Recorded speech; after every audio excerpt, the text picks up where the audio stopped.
આવો બેટા. બા, સાસરેથી તમારા જમાઈનો ફોન હતો.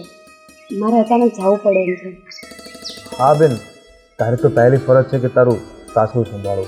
તું ખુશીથી જા. હા બેટા, તું શાંતિથી જા અને એની બિલકુલ ચિંતા નહીં કરતી. અને ત્યાં ઘરે જઈને તારા સાસુ સસરાને મારા જય શ્રી કૃષ્ણ કહેજે. બા, મને બીજી તો કાંઈ ચિંતા નથી. ચિંતા બસ ખાલી એક જ વાતની છે કે ભાઈના લગ્ન બાકી છે. અને મોટો ભાઈ એ તો લગ્ન કરીને તરત જ અલગ થઈ ગયો. બસ આ એક ચિંતા દૂર થઈ જાય ને પછી કાંઈ વાંધો નથી. અરે બેટા, આ તો સંસાર છે, એવું બધું તો ચાલ્યા કરે. એના નસીબમાં પહેલાં લગ્ન લખ્યા હશે એટલે એને થઈ ગયા. ભાઈના પણ એના ટાઈમે થઈ જ જશે. અને બેટા, આ બધા તો કર્મના ફળ છે. સમયે સમયે આપણે ભોગવવા જ પડે. એટલે બેટા, આમાં આપણે કોઈને દોષ દેવા જેવો જ નથી. બા, મને તો એ નથી સમજાતું કે ભગવાને તમારું હૃદય કેવું બનાવ્યું છે. કોઈ ગમે તેવી ભૂલ કરે તો એને માફ જ કરી દેવાના. અને મોટા ભાઈ અને ભાભી, શું એ લોકોએ તમારી ઉપર ઓછું કર્યું છે? છતાં પણ તમે એને નિર્દોષ સાબિત કરો છો અને એને કંઈ દોષમાં ગણતા જ નથી. ભાઈના લગ્ન પહેલાં તમારી કેવી ઈચ્છા હતી કે ભાભી આવશે, આપણે બધાય સાથે રહીશું, પણ તમારી એક ઈચ્છાઓ પૂરી ના થઈ. છતાં પણ તમે આટલા શાંત કેમ રહી શકો છો? બેટા, માનવીનો તો સ્વભાવ છે ઈચ્છાઓ કર્યા કરવાની, પણ બધાની ઈચ્છાઓ થોડી પૂરી થાય છે. રાજા રામની જ વાત લઈ લે, એની ઈચ્છા પૂરી થઈ હતી નહીં ને? એટલે આપણે એ બધું મનમાં લેવાનું જ નહીં. અને હા, દીકરાઓ ભલે મમ્મી સાથે ગમે એટલું ગેરવર્તન કરે તો પણ મમ્મીનો ગુસ્સો તો હોઠ ઉપર જ હોય, હૃદય પર નહીં. ભાઈ, જો એ દીકરાઓ સાથે સારું વર્તન કરતા હોય ને તો દીકરાઓની પણ ફરજ બને છે કે એ પણ માનું ધ્યાન રાખે. અરે, તમે બંને ભાઈ બહેન આ શું લપ કરવા બેસી ગયા? અરે, આપણા નસીબમાં જે લખ્યું હોય ને એ જ થાય. લખ્યા લેખ કોઈ દિવસ મિથ્યા થયા છે નહીં ને? એટલે એવા બધા વિચારો નહીં કરવાના, અને જે થાય તે સારા માટે જ થાય. એ મંત્રથી જીવીએ ને તો ક્યારેય આપણને દુઃખ લાગે જ નહીં. દરેક પરિસ્થિતિમાં આપણે હસતા જ રહી શકીએ.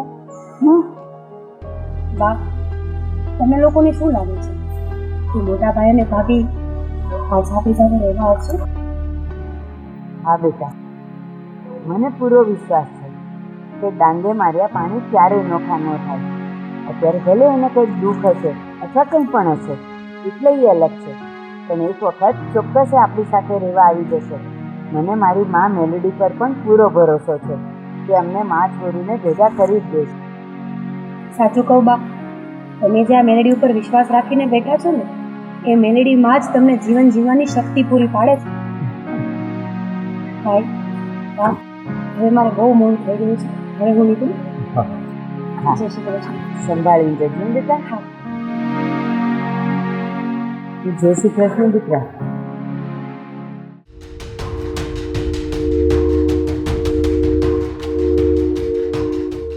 મેં તને ના પાડી છે ને કે તારે આ ઘરે નહીં આવવાનું. હું છે ને અહીંયા મારો ભાગ માંગવા આવ્યો છું. મને મારો ભાગ આપી દો. માણસ હોય ને તેને એકવાર કહેવાય, આમ તમારી જેમ એકની એક વાત વારંવાર ન કહેવાય. આ ઘર તો તારા પપ્પાએ ઋત્વિકના નામે કરી દીધું હતું, અને ત્યારે જ એમણે કીધેલું કે જે દીકરો માને રાખશે ને એને આ ઘર મળશે. અરે ભાડમાં ગઈ તમારી આ શરત. આ શરત ભરતમાં હું કાંઈ નથી માનતો. આ ઘરમાં મારો હિસ્સો છે અને હું એનો હિસ્સેદાર છું, તો મને હિસ્સો જોઈએ. અરે હા, એક વાત યાદ રાખજો, અમે કોઈ અહીંયા ભીખ નથી માંગતા, પણ અમારો હક માંગીએ છીએ. પણ સાગર, જમીનના જે ભાગ પડ્યા એમાંથી જમીનનો તારો હિસ્સો તને મળી જ ગયો છે ને, તો હવે આ ઘરનો હિસ્સો તને નહીં મળી શકે. નહીં મળે એટલે? આ ઘર કંઈ તમારા બાપનું એકલાનું નથી. અરે હા, મારાથી હવે કંઈક વધારે બોલાઈ જાય એનાથી પહેલા તમે શાંતિથી સમજી જાઓ. તમારી સામે તમારા સાસુ બેઠા છે, આવું બધું બોલતા તમને જરા પણ શરમ નથી લાગતી? તો પછી હું પણ છું કે મને ઘરનો ભાગ કેમ નથી મળતો. ચલો તમે બંને આ ઘરની બહાર નીકળો. રીતિકા, આપણે છે ને આ લોકોને ઘરની બહાર કાઢીને લોક મારી દઈએ. અમે છે ને અત્યારે અહીંયાથી જઈએ છીએ અને આ ઘરને લોક મારતા જઈએ છીએ. જ્યાં સુધી મને મારો અડધો હિસ્સો નહીં મળે ને ત્યાં સુધી આ ઘરનો લોક નહીં ખુલે. તમારે જ્યાં જવું હોય ને ત્યાં તમે બંને જજો. ચાલ રીતિકા.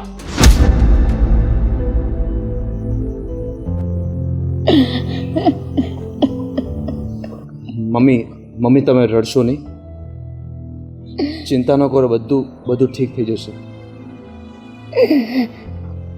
આપણે એક કામ કરીએ, આપણે કાકાના ઘરે જતા રહીએ.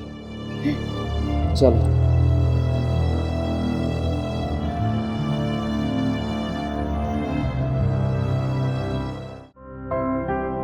અરે આંટી, અત્યારે તેમાં ક્યાં જઈ આવ્યા? અરે સંધ્યા, તને શું કહું, પેલા રાધા આંટી નહીં, એને એના છોકરાએ ઘરની બહાર કાઢી મૂક્યા છે. બોલ. હે, એને તો બે છોકરાઓ છે ને. એના બીજા છોકરાના લગ્ન નથી થયા ને, એને પણ ઘરની બહાર કાઢી મૂકી. પણ આંટી, હવે એ બંને ક્યાં જઈને રહેશે? અત્યારે તો એ કહેતા હતા એના દિયરના ઘરે જવું છે એમ. હે ભગવાન, કેવો સમય આવ્યો છે. જેને છોકરા નથી એ માનતાઓ કરે છે અને જેને છોકરાઓ છે એ એના મા બાપને સાચવતા નથી. માવતર બિચારા પોતાની કટપણની લાકડી સમજીને એનો ઉછેર કરે છે. દીકરાઓ એને આવો બદલો આપે છે. હા આંટી, તમારી વાત તો સાચી છે, પણ આંટી બધા છોકરા કંઈ આવા નથી હોતા હો. એ તો જેની કઠણાઈ હોય ને એના છોકરા જ આવા હોય. આ મારા ઘરે ભાઈ ને ભાભી છે, પણ મારા ભાભીને તો મારા મમ્મી છે ને એની દીકરી સમજીને રાખે. મને તો છે ને એવું લાગે છે ને કે આપણી કઠણાઈ હોય ને તો જ આવી પરજા થાય. સંધ્યા, તું કે વાત તો સાચી છે, પણ બેટા આ બધા લેણ દેણના સંબંધ છે. એ વાત તો સાચી, પણ જેવા કર્મ કર્યા હોય ને એ ભોગવવા જ પડે, આજ નહીં તો કાલ. હા, એ તો ભોગવવા જ પડે ને. આપણે જેવું કરીએ છીએ, જેવું વાવીએ છીએ, આપણે લડવું જ પડે છે. પણ તો પણ આંટી, આપણને તો એવો વિચાર આવે કે આ ઉંમરે બિચારા શું કરશે ને ક્યાં જશે. પણ શું કરવાનું, આવી કપાતર પરજા થાય તો માવતર શું કરે આમાં? હું શું કહું છું આંટી, ચલો ને આપણે જઈને જોઈએ આ બંને જાય છે ક્યાં. હા હા, જોઈએ, ચાલ. ચલો.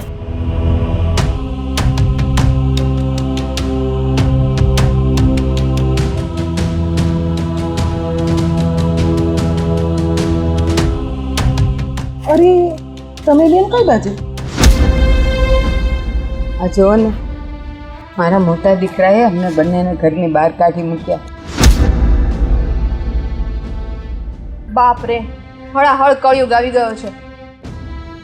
બબ્બે દીકરા હોવા છતાં એની માને ઘરની બહાર કાઢી મૂકે છે.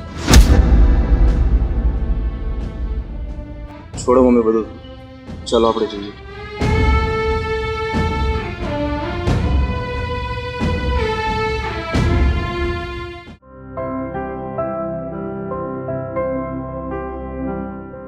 અરે આવો બેટા, આવો ભાભી, બેસો.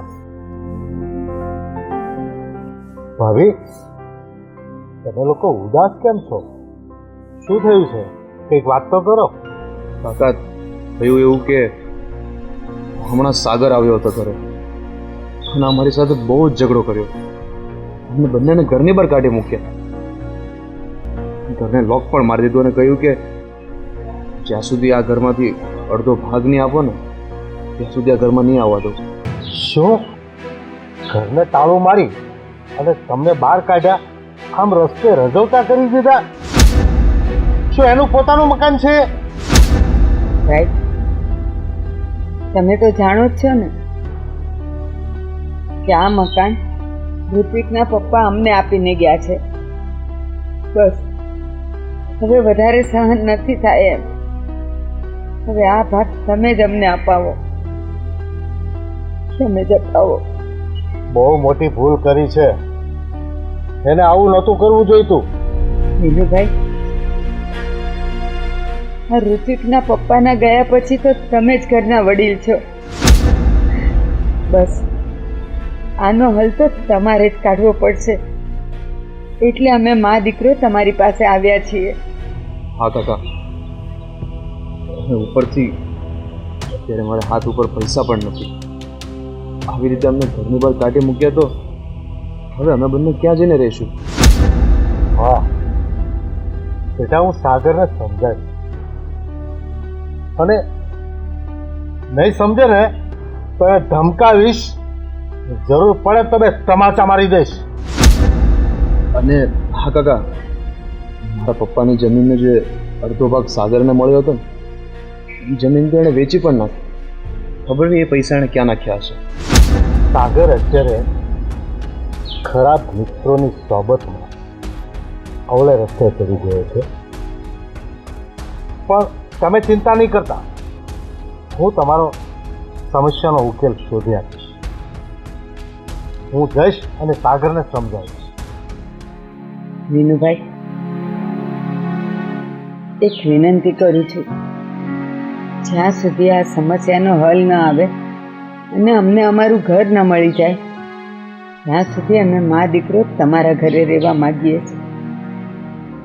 અરે હા હા ભાભી, બેટા આ ઘર તમારું જ છે.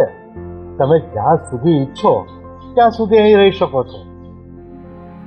હા, પણ વિનુભાઈ, આજે સવારે જ મારી દીકરી એના સાસરે ગઈ અને જો એને ખબર પડશે કે આ બધી ઉપાધિ થઈ છે તો એને કેટલું દુઃખ લાગશે. હા કાકા, આ વાત ગામમાં ફેલાય અને પેલા તમે કંઈક આનો ઉકેલ કાઢી નાખો. અરે હા બેટા, તમે ચિંતા નહીં કરો. જ્યારે કોઈ પણ રસ્તો ન મળે ને તો આ તારો કાકો જ્યાં ચાલતો થાય ને ત્યાં રસ્તો બનતો જાય. આ સાગરનું મારી પાસે આવે શું? એટલે જ કહું છું, તમે કોઈ ચિંતા નહીં કરો, તમારા બધા દુઃખ બની જશે.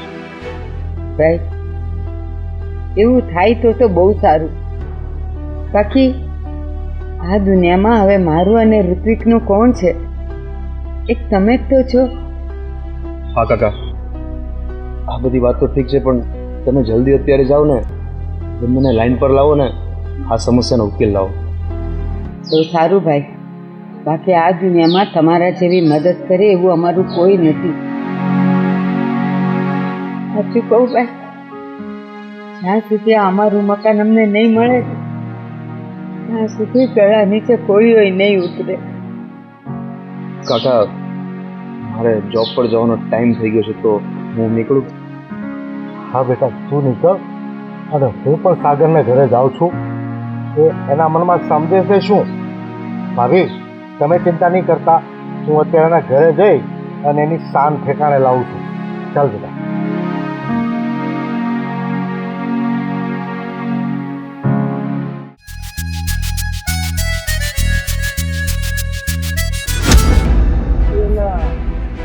એ સાગર, તમે બંને જણા શું ખેલ માંડ્યો છે? તમારી માને અને તારા ભાઈને ઘરની બહાર કાઢી મૂક્યા.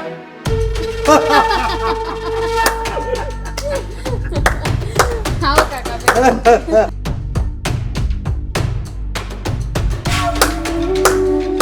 વાહ કાકા વાહ. બાકી તમે પણ મોટા કલાકાર છો. ઘડીક વાર તો મને જ બીવરાવી દીધો. તમે જે કર્યું છે ને એ એકદમ બેસ્ટ કર્યું છે. અરે બેટા, સારું કામ તો તે કર્યું છે. આ બેને ઘરની બહાર કાઢી અને ઘરને તાળું મારી દીધું. પણ કાકા, મને એવા સમાચાર મળ્યા છે કે હા ઋત્વી અને મારા મમ્મી તમારા ઘરે આવ્યા છે. હા સાગર, અત્યારે મારે ઘરે આવ્યા છે અને મારે ત્યાં જ રહે છે. તો પછી કાકા, હવે આગળની ચાલ ચાલો અને એ બંને મા દીકરાને ફુસલાવીને આ મકાનનો અડધો હિસ્સો અમને આપી દો. અરે તમે ચિંતા નહીં કરો, હું એને બેને પટાવી લઈશ અને પછી તો હું જેમ કહીશ એમ જ એ કરશે. પણ એક વાત યાદ રાખજો, તમને મકાનનો કબજો મળી જાય અને તમારો હિસ્સો મળી જાય પછી મારું 10% કમિશન ભૂલાય નહીં હો, મને આપવું પડશે.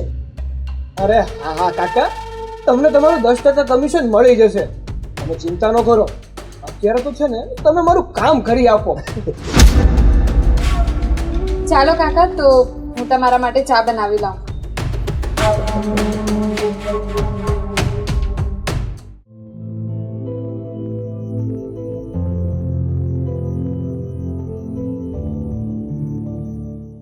હે મા મેલડી, આ કેવા દિવસો મારા આવ્યા છે.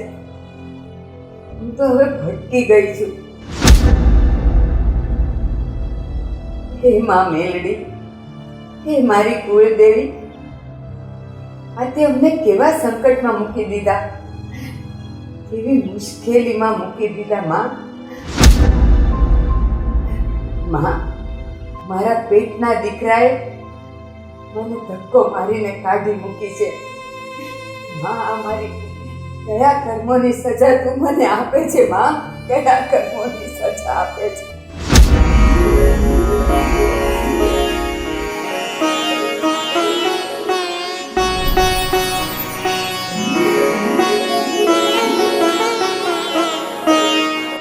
દીદી, તારી સાથે જે થઈ રહ્યું છે એમાં તારા નસીબનો નહીં પરંતુ તારા પોતાનાનો વાંક છે. માં, હું કઈ સમજી નહીં. શું કહેવા માંગો છો? દીકરી, તું જેના ભરોસે અહીંયા પડી છે ને એવો તારો દિયર જ તારા દીકરાને ઉશ્કેરી રહ્યો છે. માં, આ તમે શું કહો છો? મારા દેર મીનુભાઈ મારા દીકરા ઋત્વિકને ઉશ્કેરી રહ્યા છે? હા દીકરી, તને ઘરની બહાર કાઢવામાં તારા દિયરનો પણ એટલો જ હાથ છે જેટલો કે તારા દીકરાનો. તારા દીકરાના પેટમાં પાપ તારા દિયરે જ જગાડ્યું છે. આ શું કહો છો માં? મને મારા કાન પર વિશ્વાસ નથી આવતો. મહારાજ દિયર મીનુભાઈ મારા દીકરા ઋત્વિકને ઉશ્કેરી રહ્યા છે? કેવી રીતે અને કેમ? માં, મને તો કાંઈ સૂઝતું નથી. હવે આનો માર્ગ તો તમારે જ બતાવવો પડશે. તમે જ મને કહો માં કે હું શું કરું અને કેમ કરું. દીકરી, તારો દીકરો ઘરે આવે ને એટલે તરત જ તું આ ઘર છોડીને જતી રહેજે. ભલે માં, જેવી તમારી આજ્ઞા. હું તમારી આજ્ઞાને મને માથે ચડાવું છું. તથાસ્તુ.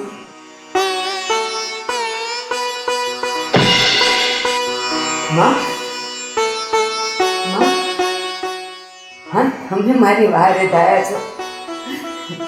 ઘણી ખમ્મા મારી માં, ઘણી ખમ્મા.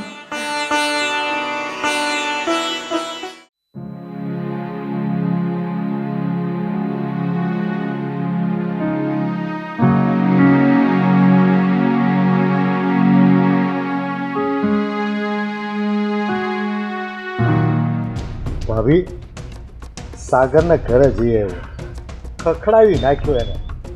આડે હાથ લીધો છે મેં તો એને. હા, એ બધું તો ઠીક, પણ એણે શું કીધું? એ નપાવટ માનતો જ નહીં. એ એમ કહે છે કે મને મકાનનો અડધો હિસ્સો અપાવો ને પછી જ આ વાતનો ઉકેલ આવે. હવે શું કરશું આપણે? એ બે શરમને તો સમજાવીને થાકી ગયો હું. કેટલું કહેવું એને, કંઈ સમજવા માંગતો જ નથી. તો ભાભી લફ મૂકો ને, એ પણ તમારો દીકરો જ છે ને. અડધો હિસ્સો આપી દો ને એટલે વાતનો ઉકેલ આવે. મીનુભાઈ, આ શું બોલો છો તમે? કઈ ન્યાયની વાત છે? હું સમજુ છું આ ન્યાયની વાત નથી. અરે ભાભી, એક વ્યક્તિ ન સમજે તો એની સામે જીદ કરવાથી શું મતલબ? એ ન સમજે તો આપણે થોડુંક જતું કરીએ, આપણે સમજી જઈએ. એક વાત કહું? હા, બોલો ને. તમે મને એ કહો કે આમાં તમારું કમિશન કેટલું છે? એટલે તમે શું કહેવા માંગો છો ભાભી? શું હું સાગર પાસેથી કમિશન લઉં છું અને હું કમિશન માટે આ કામ કરું છું? હા વિનુભાઈ, આટલી ચોંકવાની જરૂર નથી. તમે સાગરની દલાલી જ કરો છો. અને હું એ પણ જાણું છું કે આ સોદો થશે ને એટલે તમને તમારો કમિશનનો ભાગ મળી જ જશે. વિનુભાઈ, અમે તો તમને આ ઘરના વડીલ સમજીને તમારે આશરે આવ્યા હતા, પણ મને નહોતી ખબર કે આમાં તમારી દલાલી પણ છે. તમે તો અમારા પીઠ પર ખંજર ભોગવ્યું છે. ઋત્વિક, હવે અહીંયા ઊભા રહેવામાં માલ નથી. જા, આપણો કપડાનો થેલો તૈયાર કરીને લઈ આવ. પણ મમ્મી કેમ, શું થયું? બસ, મેં કીધું ને કે થેલો તૈયાર કર. જા.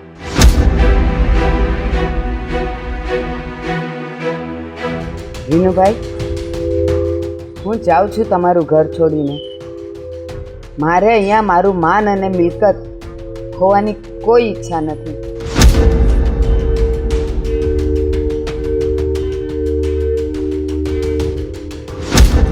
અરે આ ભાભીને કેમ ખબર પડી ગઈ કે હું ને સાગર મળેલા છીએ?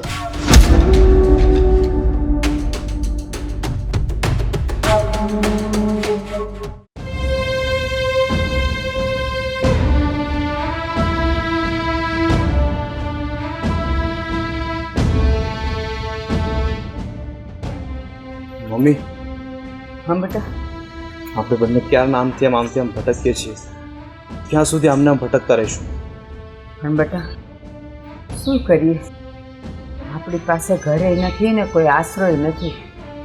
તો શું મમ્મી, આપણે આવી રીતે ભટકતા જ રહીશું? આપણા ઘરે પાછા ક્યારે પણ નહીં જઈ શકશું? બેટા, આપણે જઈશું આપણા ઘરે. જ્યારે મા મેલડીની મહેર આપણા પર થશે ને, તો આપણે આપણા ઘરે જશું. અને બેટા, મને મારી મા મેલડી પર બહુ શ્રદ્ધા છે. અને મને તો એ પણ ખબર છે કે જરૂર આપણને રસ્તો બતાવશે. હું મા મેલડીની પ્રાર્થના કરું છું. જોજે, એ રસ્તો બતાવશે બેટા. માં, હું ભટક્યા કરું છું. હજી મને મારું ઘર નથી મળ્યું. માં, મને રસ્તો બતાવ. મને મારા ઘરનો રસ્તો બતાવ માં. હું રજળ્યા જ કરું છું.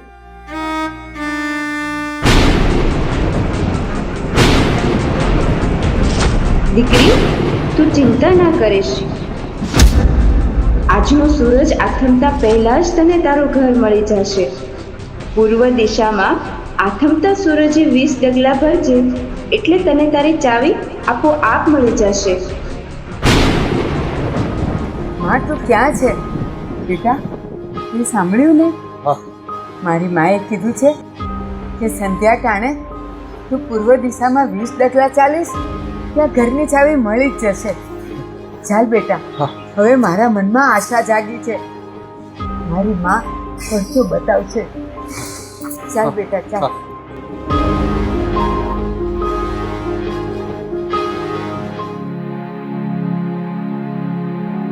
અરે રાધા આંટી, તમે તો તમારા પિયરના ઘરે જવાના હતા ને, કેમ થયું? અરે બેન, જ્યાં પોતાના જ પારકા થઈ જાય ત્યાં કોને ફરિયાદ કરવી? હા રાધા આંટી, તમે એવું નહીં બોલો. તમને એવું લાગે તો તમે મારા ઘરે આવતા રહ્યો. ના બેન, મારે હવે કોઈના ઘરે નથી જવું. મને મારી મા મેલડી પર પૂરી શ્રદ્ધા છે અને એના 4 હાથ છે મારા પર. એણે મને સંકેત આપ્યો જ છે કે સાંજ સુધીમાં 20 ડગલા આગળ ચાલીશ ને, ત્યાં તો તને ઘરની ચાવી મળી જશે.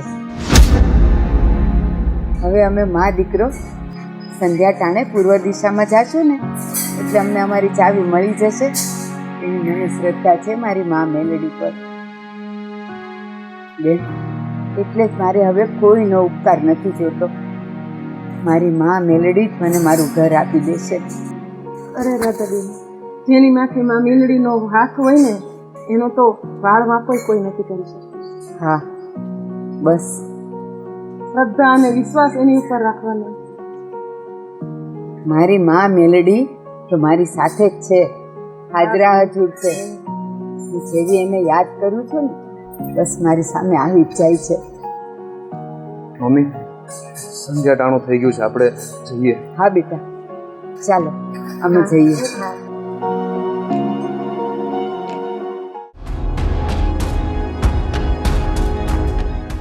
અરે કાકા, બેસો બેસો. કેમ તરત પાછા આવી ગયા? કઈ સારા સમાચાર લાવ્યા છો કે શું? કે અમથા જ આવ્યા છો? સમાચાર તો સારા નથી.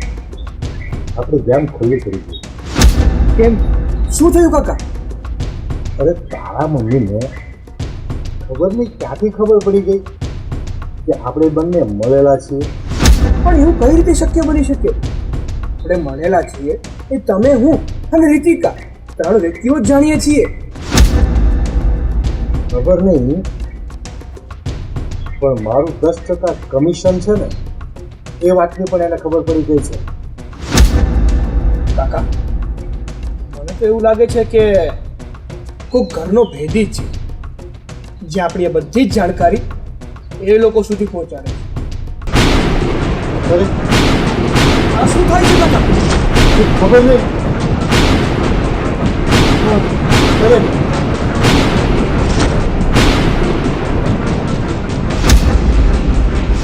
કોણ છો તમે? હા, હું ઉગતા પોરની મેલડી, મસાણની મેલડી, તારી કુળદેવી મેલડી છું દીકરા. મેલડી?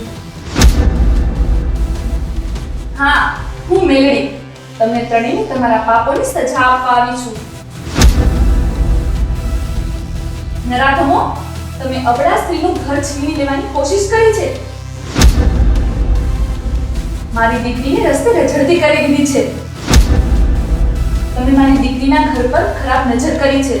હું તમને અંધ કરી દઈશ નરાધમો. નહીં નહીં માતાજી, એવું ના કરશો. અમારી ભૂલ થઈ ગઈ છે, અમને માફ કરી દો. હા માં, અમારાથી મોટી ભૂલ થઈ ગઈ છે. અમને લોકોને માફ કરી દો માં, માફ કરી દો.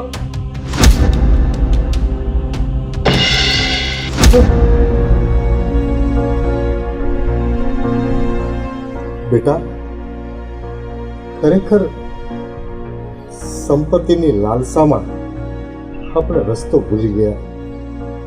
બાકી તારી મા તો તારા માટે સાક્ષાત માતાજી કહેવાય.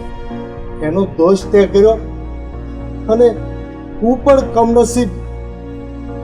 મારી ભાભી મા ઠેકાણે કહેવાય, એનો મેં દોષ કર્યો. માતાજી ક્યાંથી આપણને માફ કરે?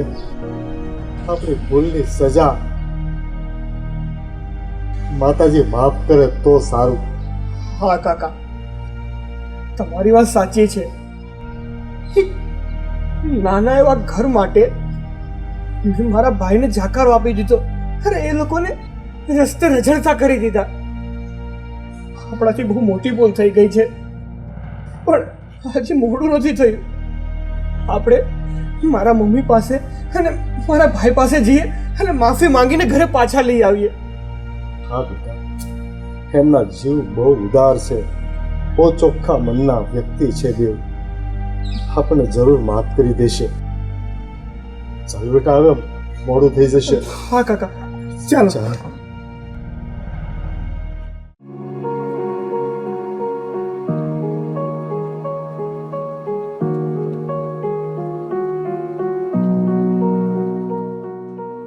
બેટા, માં મેલડીએ કીધેલું કે તમે પૂર્વ દિશામાં સાંજના ટાઈમે 20 ડગલા હાલશો ને એટલે તમને ચાવી મળી જશે.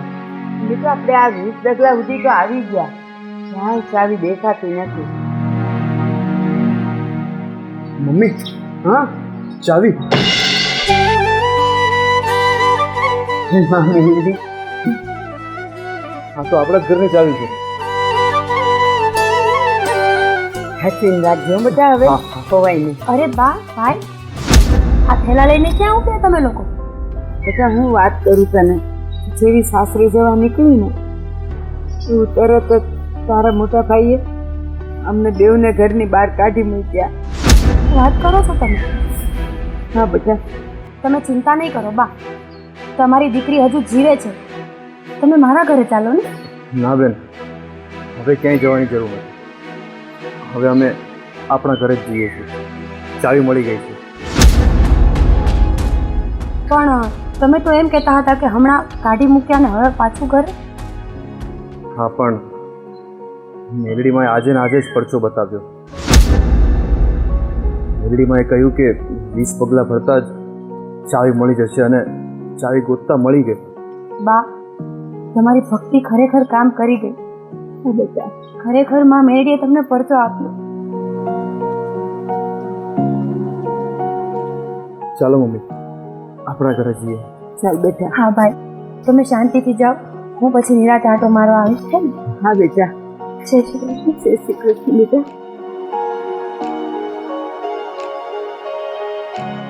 હે માં મેલડી, આજે તે પરચો દઈ જ દીધો. આજે તે પાકું કરી દીધું કે જે તને પથ્થરમાં પૂજે છે ને એને પણ તું સાક્ષાત દર્શન તો આપે જ છે. મારા બા અને મારા ભાઈનું ધ્યાન રાખજે. અને એટલું જ નહીં, દુનિયામાં જે કોઈ પણ મનુષ્ય જીવ માત્રને તારી જરૂર પડે ને ત્યાં સાક્ષાત હાજર થજે મારી માં. જય હો માં મેલડી, જય હો.